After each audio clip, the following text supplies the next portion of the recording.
Hello students, कैसे हैं आप सब। उम्मीद है सभी ठीक होंगे। पिछले वीडियो में आपने ये दो सर्व समीकरणाएँ पढ़ी थी, इन पर क्वेश्चंस भी सॉल्व किए थे। एक बार फिर से देख लीजिए इनको। a प्लस बी का क्यूब या a प्लस बी का घन बराबर होता है a cube plus b cube plus 3 गुणा a गुणा b और ब्रैकेट में a प्लस बी। इसको जब हल करते हैं इस ब्रैकेट को तो 3ab पहले a के साथ गुणा होता है तो a गुणा a की घात 2 हो जाता है, तो ये बन गया 3a स्क्वायर, b ऐसे ही रह गया। फिर प्लस 3ab एक और b तो b की घात 2 हो गया। तो इसको ऐसे भी लिखा जा सकता है, ऐसे भी ये यूज़ होगा। इसको ध्यान से देख लीजिए। माइनस वाला जो था उसमें ये तो सारे माइनस थे, लेकिन जब माइनस 3ab को a से गुणा करते हैं तो ये माइनस 3a स्क्वायर b हो जाता है। और ये माइनस 3ab जब माइनस b से गुणा होता है तो यहाँ प्लस का चिन्ह आ जाता है, ये फ़र्क है। तो a b स्क्वायर, ठीक है। तो आइए देखते हैं। उपयुक्त सर्व समीकरणों का प्रयोग करके मान ज्ञात कीजिए। 7वां क्वेश्चन है। 99 का घन पता करना है आपको, 99 का क्यूब। तो 99 को आप कैसे लिख सकते हो? 100 माइनस 1 का क्यूब। तो अब a माइनस b का क्यूब लग सकता है इसमें। a क्या है 100, b क्या है 1। a क्या है 100, b क्या है 1 यानी कि 1। तो फॉर्मूला क्या है? पहले का घन यानी कि a क्यूब 100 का क्यूब माइनस 1 का क्यूब माइनस 3 गुणा a यानी कि 100 गुणा b यानी कि 1 और ब्रैकेट में a माइनस b यानी कि 100 माइनस 1। ठीक है। तो ये 100 का घन किया तो 6 जीरो आ गए। 1 का घन 1 ही होता है, माइनस लगा दिया। 3 गुणा 100 300 हो जाता है, गुणा 1 300 ही रह गया। 100 में से 1 घटाए 99, तो 300 गुणा 99, ये अलग से 300 गुणा 99 बनता है। तो इसको आप हल कैसे करेंगे? पहले 300 गुणा 99 कर लीजिए, वो आ गया 29,700। और पहले आपको ये जो 10 लाख में से पहले 1 घटा के ये घटाना है, या फिर आप पहले कर सकते हैं, ये दोनों माइनस के हैं ना, तो ये पहले दोनों आपस में जुड़ जाएंगे, फिर 10 लाख में से आप घटा सकते हैं। वो आपकी मर्ज़ी है, कैसे भी घटा लीजिए तो उत्तर ही आ गया आपका। ठीक है जी। आइए अगला प्रश्न देख लेते हैं। 102 का घन पता करना है, तो इसको 100 प्लस 2 का घन लिख सकते हैं आप। a 100 हो गया आपका, b हो गया 2। तो कैसे हो जाएगा ये सॉल्व? a क्यूब 100 का क्यूब प्लस b क्यूब 2 का क्यूब प्लस 3 गुणा a गुणा b ब्रैकेट में a प्लस b। ठीक है जी। तो ये हो गया आपका 6 जीरो आ गए। 2 का घन 8 हो गया, 3 गुणा 100 300 गुणा 2 600 हो गया, और 100 प्लस 2 102 होता है। सबसे पहले आप 600 गुणा 102 निकालेंगे, वो आ गया 61,200। फिर अब इन तीनों को आपको जोड़ देना है, तो वो ये उत्तर आ गया आपका। तो अगला प्रश्न आप अपने आप ट्राई कीजिए। 998 का घन पता करना है, जो कि 1000 माइनस 2 के घन के बराबर होता है। ठीक है, ये आप आसानी से कर लेंगे। चलिए अब इन्हीं दो सर्व समीकरणों पर आधारित एक 8th क्वेश्चन है, वो देखते हैं कैसे सॉल्व होगा। वो गुणनखंड पता करने हैं। पहला क्वेश्चन है 8a cube plus b cube plus 12a square b plus 6ab square. सबसे पहले आप देखिए कि घन दिखाई दे रहे हैं आपको, तो इसका मतलब घन वाला ही लगेगा। हर जगह प्लस है, इसका मतलब प्लस वाला ही फॉर्मूला लगेगा। ठीक है। तो अब इसमें आपको जब आप ये सर्व समीकरण यूज़ करते हैं तो पहले आपने ये वाला फॉर्मूला लगाया होगा और ये लिखा होगा। अब क्या है, ये चीज़ है आपके पास। गुणनखंड जब बनाने होते हैं तो उल्टा चलते हैं। ये चीज़ दी हुई है और यहाँ से यहाँ पहुँचना है आपने।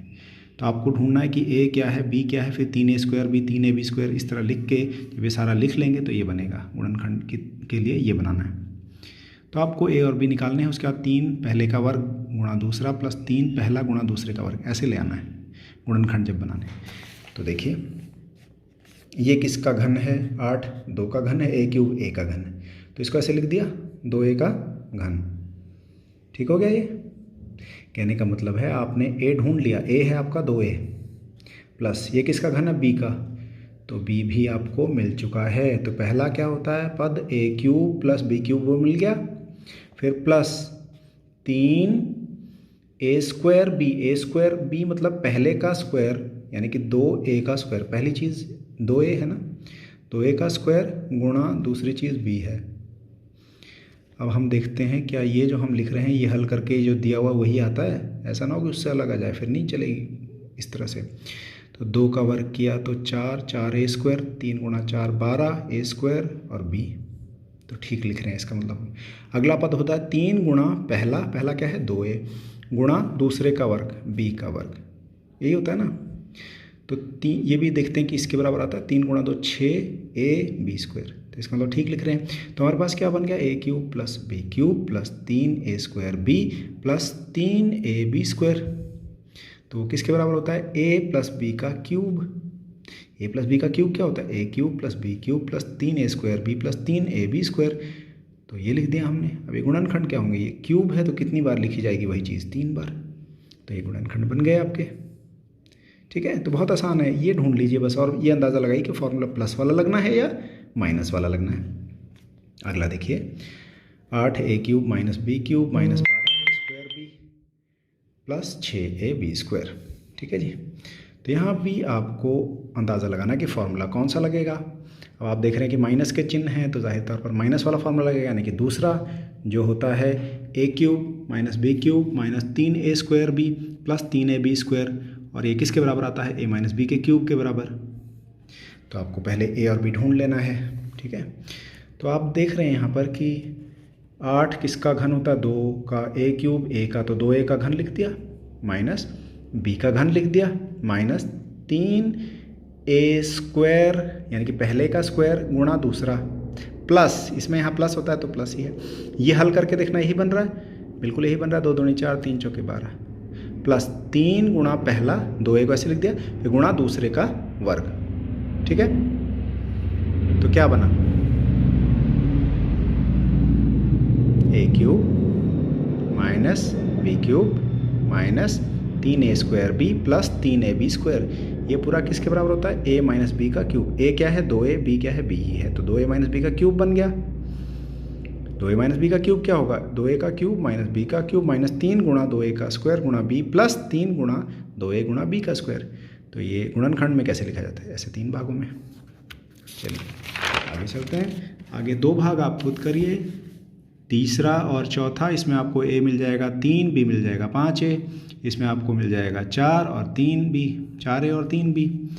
5वां भाग में करके दिखाता हूँ आपको। ठीक है, तीसरा और चौथा आप अपने आप करें और 5वां मैं आपको करके बता रहा हूँ। ठीक है, चलिए 5वां करते हैं। 5वां है 27p³ minus 1/216 minus 9/2p² plus 1/4p।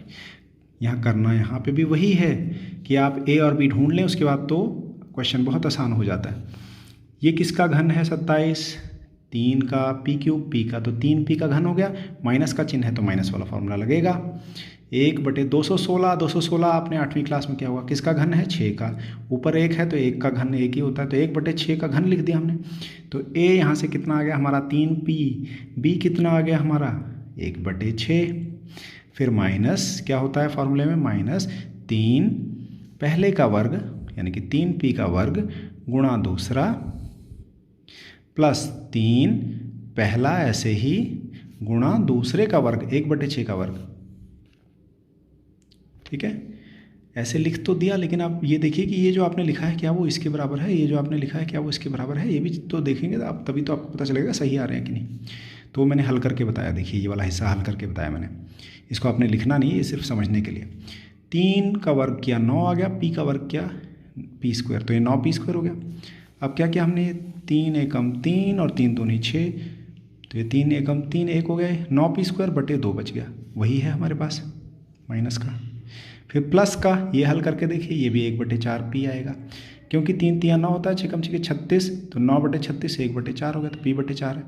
तो हमारे पास क्या बना a³ minus b³ minus 3a² plus 3ab², जो कि a माइनस b के क्यूब के बराबर होता है। तो 3p माइनस 1/6 का क्यूब हो गया ये। ठीक है ना, तो हमारे पास गुणनखंड ये बन गए, 3 बार लिख दिया। चलिए 9वां क्वेश्चन देख लेते हैं। तो 9वें क्वेश्चन में सत्यापित करना है कि x³ + y³ बराबर x + y, x² - xy + y² है। इसको आप एज अ फार्मूला याद भी कर लीजिए, क्योंकि अगले प्रश्न में ये यूज़ होने वाला है। तो हम क्या करते हैं, ये तो ऐसे ही है, ये लेफ्ट हैंड साइड है जो कि आप बायां पक्ष भी कह देते हैं, और ये राइट हैंड साइड है जो कि आप दायां पक्ष कह देते हैं। तो RHS यानी कि राइट हैंड साइड से हम लेके चलते हैं, गुणा करके सिद्ध कर देंगे कि इसके बराबर आया। तो राइट हैंड साइड क्या है ये लिख दी हमने। अब क्या करेंगे, पहले ये चीज़ पूरे के साथ गुणा कर देते हैं प्लस वाई को पूरे के साथ गुणा कर देते हैं। ऐसे गुणा होता है, या तो आप ऐसे करते हैं पहले एक्स को एक्स स्क्वायर के साथ, फिर एक्स को एक्स वाई के साथ, फिर एक्स को वाई स्क्वायर के साथ, और फिर वाई को इसके साथ, फिर वाई को इसके साथ, फिर वाई को, ऐसे भी कर सकते हैं। मैंने क्या किया, पहले एक्स को इन तीनों के साथ कर दिया, फिर प्लस वाई को इन तीनों के साथ कर दिया। तो एक्स गुणा एक्स स्क्वायर एक्स की घात 2 है, यहाँ 1 है तो कुल 3 हो गई, फिर माइनस का चिन्ह रख दिया, एक्स 1 है, यहाँ भी एक्स है, गुणा होके 2 हो गए, वाई ऐसे ही रहा, प्लस एक एक्स है, वाई स्क्वायर ऐसे ही लिख दिया। यहाँ गुणा करें तो पहले हम एक्स वाला लिखेंगे और फिर वाई वाला, तो यहाँ एक्स स्क्वायर आ गया और एक ये वाई था तो वाई आ गया, माइनस फिर एक एक्स है, ये वाई है, ये भी वाई है, गुणा होके वाई की 2, पहले मैं एक्स वाला ही लिख रहा हूँ इसलिए वाई का बाद में, फिर प्लस वाई है, वाई की घात 2 है, इस वाई से गुणा किया तो वाई की घात 3 हो गया।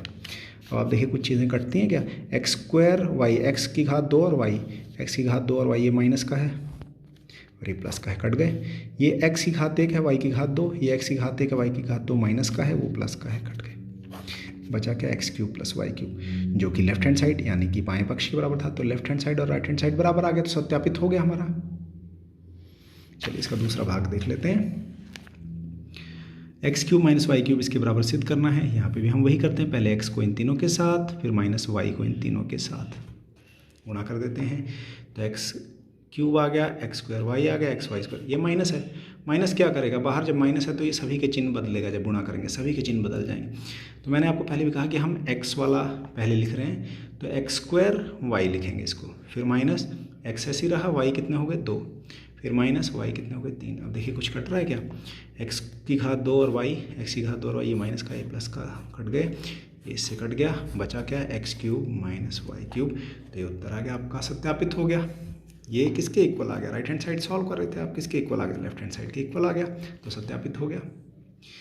तो स्टूडेंट्स ये था आज का काम आपका, और होमवर्क आपने ये 4 क्वेश्चन कर लेने, ठीक है, ताकि आपको पता चल जाए कितना समझ आ गया आपको।